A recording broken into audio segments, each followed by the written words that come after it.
Matt Reeves' The Batman frankly exceeded all of the high expectations that were placed on it by DC fans and movie lovers alike, with a dark, brooding thriller that played out like a classic film noir tale. That film also introduced us to the crime-ridden underbelly of Gotham City and one Oz Cobb, who is played to perfection by Colin Farrell. Now, with an extended gap between The Batman and its sequel, The Batman Part 2, this new spin-off series, The Penguin, bridges that gap, with Farrell returning as the titular character following his rise to power in Gotham City's criminal underworld. With a quick recap of the Batman's key plots and the rumbling bass of that now iconic theme from Michael Giacchino, the Penguin adopts a far grungier yet still familiar aesthetic that Reeves films carried, as we descend further into the underworld of Gotham City. With F-bombs, bloody violence, and a little nudity solidifying this grittier R-rated story, Farrell explodes onto the screen with gross bravado once more as Oz Cobb, whose discovery of a new drug being cycled in by the Falcone crime family leads him to wanting a piece of the pie.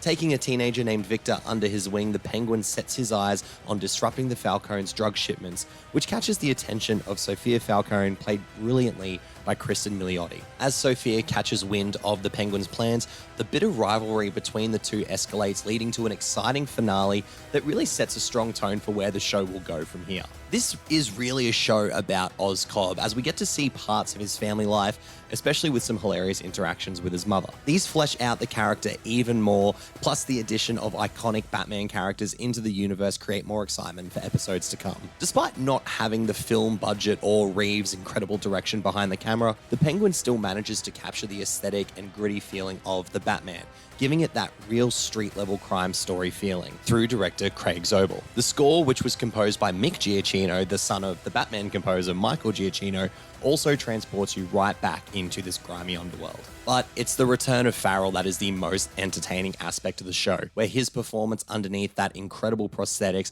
lend to a villain whose story will seemingly lend to a fascinating character arc over this series, leading into the next film. As far as first episodes go, the Penguin still had a lot of setup to do despite continuing on from an established story. There's a lot of exposition and dialogue scenes to get things rolling, but once this episode finds its footing, it leads to a thrilling finale with a hell of a needle drop and a strong desire to find out what comes next.